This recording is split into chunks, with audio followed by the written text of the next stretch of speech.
490,000 ብር 2 ቀን ላልበለጠ ሕክምና ተከፈለ ብዬ እሪ ስል 4 ቀልድ ብሎ አንድ ወዳጄ እንደረሰ ይላከልኝ 2,50,000 ብር 2,50,000 ብር ለ16 ቀን ሕክምና ተብሎ የተከፈለ ነው። ይህን ሰው ታውቁታላችሁ። የኢትዮጵያ ብሮድካስቲንግ ኮርፖሬት ምክትል ስራ አስኪያጅ የነበረ ሰው ነው እና ወዲህ ህይወቱ አልፏል። 2,50,000 ብር እንዲከፍል ተደርጓል ለ16 ቀን ሕክምና። አንዳንድ ሰዎችን አነጋግሬ እዛ አካባቢ ያሉት በቪቪአይፒ ነው የታከመው አሉ። ቬሪ ቬሪ ኢምፖርታንት ፐርሰን አንቀባረውን የገደሉት። ሕክምና ላይ ቪቪአይፒ ተራ ሰው የሚባል ነገር አለ ወይ? መጀመሪያ ሲጀምር ብዙ ሰዎች ነፃ ገበያ ነው፣ ደስ ያላቸውን ፕራይስ ሴት ማድረግ ይችላሉ። አይደለም፣ ይሄ ዕቃ አይደለም። አንድን ዕቃ ስትገዛ ፕራይስ ይነገርሃል። ከተመቸ ትገዛለህ፣ ካልተመቸ ትሄዳለህ። ሕክምና ላይ እንደዚህ አይደለም። የመኖር መብቴ መጀመሪያ መረጋገጥ አለበት። ስላለህ የምትኖርበት፣ ስላጣ የምትሞትበት አካሄድ። ምክንያቱም መንግስት የተለያዩ የሕክምና ዕቃዎችን በሉ መድኃኒቶችን በሉ ባለሙያዎችን በሉ ከፍተኛ ወጪ አውጥቶ በርካሽ ዋጋ የሚሰጣችሁ፣ በነፃ ዋጋ የሚሰጣችሁ ይሄ የመኖር መብት የሰብአዊ መብቶች እንዳይጣሱ በሚል ነው።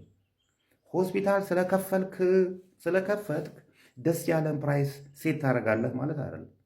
ደግሞ የሚያሳዝነው የምግብ እንዴ! ስንተኛ ኮከብ ምግብ ቤት ነው የከፈታችሁት? በዛ ላይ ኢመርጀንሲ ሩም ያለን ታካሚ የምግብ በምን አጎረሳችሁት? አልጋ ይሉሃል። አልጋ የሆነ ኮከብ ሆቴል እንደዛ አያስከፍልም። 34,000 ብር 40,000 ብር 42,000 ብር ይላሉ ፐርደይ ለአልጋ ሰርቪስ።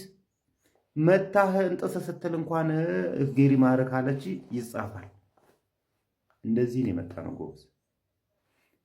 ጤና ጥበቃ ሚኒስትር ሆይ ተሰማ እንደሆን ስማ። ይሄ አያቀባበርም። ስርዓት እንዲዙ ታደርግልናለህ ወይስ ቀጣዩ እርምጃ ሌላ ሊሆን እንደሚችል አስበው።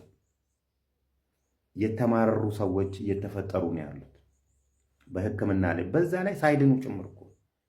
እነዚህም አስከፍለው ሙያ ቢኖራቸው መጀመሪያ ሲጀምር የሙያ ስነ ምግባር ያላቸው ሰዎች አይደሉም፣ ነጋዴዎች ናቸው። ከተለያዩ ቦታዎች ተለቃቅመው ነው ሆስፒታል ብለው ሆስፒታል የከፈቱት።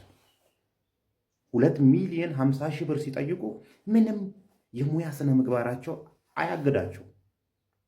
በዚህ አጋጣሚ ግን በተለያዩ በተለይ የግል ሆስፒታሎች ውስጥ ሰው የሚሞትባችሁ ሰዎች ጠቅልለው ሲሰጧችሁ ወስዳችሁ ከመቅበራችሁ በፊት